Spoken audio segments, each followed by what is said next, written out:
तो दोस्तों master class of share market चल रहा है और अभी तक एपिसोड 44 कवर हो गया है और आज बात करेंगे एपिसोड 45 में जो हमने डू पॉइंट एनालिसिस किया था ना एपिसोड 43 और 44 के अंतर्गत, जिसमें हम लोगों ने बात की थी आरओई को किस तरह से हम तोड़ तोड़ करके एनालिसिस कर सकते हैं।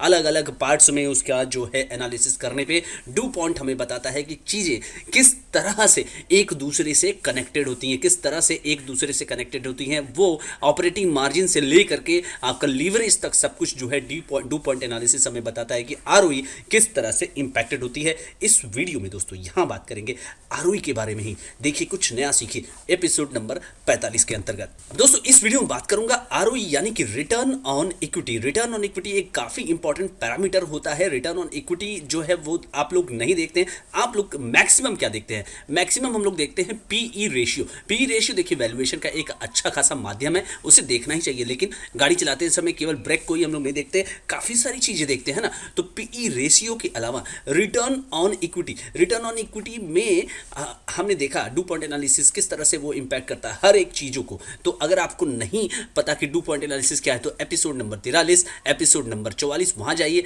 देखिए किस तरह से जो है डू पॉइंट एनालिसिस में रिटर्न ऑन इक्विटी कितना बड़ा रोल प्ले करता है। अब यहां पर इस वीडियो में दोस्तों मैं बात करूंगा how a company can increase its ROE. Return on equity, किस तरह से एक रिटर्न ऑन इक्विटी को कंपनियां बढ़ा सकती हैं। और बढ़ता हुआ return on equity sure shot है दोस्तों कि आपकी कंपनी वेल्थ क्रिएट करके देगी। देखिए बहुत सारी कंपनियां होती है ना, ऐसे जैसे मान लीजिए कि मैं यहाँ पे नाम लूंगा, कोई रिकमेंडेशन नहीं है, कोई बाय सेल कोई होल्ड नहीं है, मैं यहाँ पे नाम लेना चाहता हूँ कोल इंडिया का।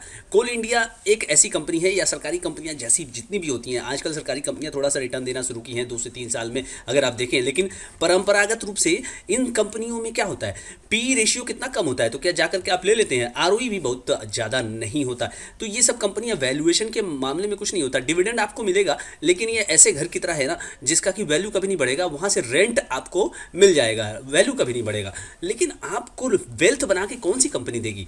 वेल्थ बना के वो कंपनी देगी ना दोस्तों जिसके एसेट्स की कीमत, जिसके रिटर्न ऑन इक्विटी की कीमत बढ़ती जाएगी, तभी कोई मजा है आपको। अदरवाइज उस कंपनी के शेयर से आपको बिल्कुल वहां से निकल ही जाना चाहिए, जहां पे वेल्थ नहीं क्रिएट हो रहा है, जहां पे कि केवल डिविडेंड आपको मिल रहा है। देखिए शेयर बाजार में आप आते हैं तो डिविडेंड को लेने के लिए नहीं आते हैं कि हाँ return on equity, return on dividend, ये डिविडेंड यील्ड बहुत बढ़िया है, यानी कि वेदांता टाइप का स्टॉक हो गया, तो वो आप लेने के लिए आ जाते हैं। तो उसके लिए आप नहीं आते, आप आते हैं वेल्थ बनाने के लिए, यानी कि 3x 4x 10x 100x के लिए आते हैं। जो कि बोला जाता है कि शेयर बाजार का जो चमत्कार है वो होता है कि भाई दुनिया में 7 आश्चर्य 8 आश्चर्य जो भी जितने भी होते हैं, शेयर बाजार की चमत्कार उसके आगे होता है। यानी 3 रुपए की चीज़ यहाँ 3000 भी हो सकती है और 3000 रुपए की चीज़ यहाँ पर ज़ीरो भी होती है। तो इस बात को आप ध्यान रखिएगा। खैर ये सारे डिस्कशन के आगे बढ़ते हैं कि आरओई को कैसे हम बढ़ा सकते हैं, यानी कंपनियां कैसे बढ़ा सकती। तो दोस्तों सबसे इंपॉर्टेंट चीज वो होती है profit margin, operating profit margin. ये ध्यान में रखिएगा कि कंपनी अगर 100 रुपए में कोई चीज बेच रही है, यानी कि सेलिंग प्राइस और उसको बनाने की कॉस्ट है मान के चलिए 45 रुपए, तो 45 रुपए इसकी ऑपरेटिंग मार्जिन जो है यहाँ पर आ जाएगी 55%। तो आपका अगर आरओई अगर आपको बढ़ाना है, कैसे ये चीज़ें कनेक्टेड है ये ऑलरेडी हम लोगों ने देख लिया है डू पॉइंट एनालिसिस के अंतर्गत। अगर आपको आरओई बढ़ाना है तो सीधी सी बात है कि आप अपने खर्चों को कंट्रोल करें। आप सेलिंग प्राइस पे छेड़छाड़ नहीं कर सकते, क्योंकि मार्केट में क्या है दोस्तों, मार्केट में कंपटीशन है। आपको अपने factors raw material, employ cost, ये 2 चीज़ें हैं उसमें कंट्रोल करना होगा। 40 यानी 45 है तो 44 ले आइए, 43 ले आइए, 40 ले आइए, जो भी करिए ले आइए नीचे, तो आपका जो है एक्सपेंसेस कम होगा। तो सीधी सी बात है प्रॉफिट जो है, मार्जिन जो है 100 का जो मार्जिन है आप 40 तक ले आए तो यहाँ पर आपको बचेगा 60 रुपया, यानी कि 60% का आपका यहाँ पे ऑपरेटिंग प्रॉफिट मार्जिन हो जाएगा। कहने का मतलब ये है कि खर्चों को यहाँ पे कम करने की ज़रूरत है। इसीलिए आप देखते होंगे कंपनियां अपने कर्मचारियों को काफ़ी जल्दी तेज़ी से निकालने की कोशिश करती हैं जब भी उनमें स्ट्रेस होता है परफॉर्मेंस का। दूसरी बात दोस्तों, asset turnover ratio. Asset turnover ratio मतलब कि कंपनी अपने एसेट्स से कितना सेल्स जनरेट कर रही होती है उसको देखा जाता है। तो भाई एसेट को का टर्नओवर से क्या संबंध है ये मैंने बता दिया। अब इसको कैसे आप बढ़ा सकते हैं, how you can increase asset turnover ratio. तो इसका मतलब क्या है कि आपको अपने एसेट्स में कम से कम या तो आप पैसा लगाइए और या जितना एसेट्स है उसकी तुलना में कई गुना ज़्यादा सेल करिए। तो इसलिए एक आविष्कार हुआ एक शब्द का, asset light model. Asset light model वो मॉडल होता है जिसमें कि कंपनियां एसेट्स में कम से कम निवेश करती हैं और फिर उसके बाद सेल्स करने की कोशिश करती हैं। अब एसेट लाइट मॉडल में आपको पता ही होगा कि जोमेटो वगैरह के पास कोई रेस्टोरेंट है या स्विगी के पास कोई रेस्टोरेंट है, कुछ भी नहीं है, लेकिन ये लोग जो है वो फूड डिलीवरी का काम करते हैं। अगर ओला उबर की बात करें तो इनके पास कार है, कुछ नहीं है। तो इनके जो बिजनेस होते हैं और जितनी भी आईटी कंपनियां होती हैं उनका क्या होता है, एसेट लाइट मॉडल ही तो होता है। उनके यहाँ बहुत ज़्यादा एसेट्स की ज़रूरत नहीं होती है, उनके सेल्स के टर्नओवर जो है फिर भी बढ़ते ही रहते हैं उसके कई गुना में। तो सबसे बढ़िया चीज़ है कि आज के मॉडल में आज का युग जो है वो टेक्नोलॉजी का युग है दोस्तों। तो उसका फ़ायदा लीजिए और एसेट्स में कम से कम आपको निवेश करना है जिससे कि आपका एसेट टर्नओवर रेशियो बढ़ता जाए।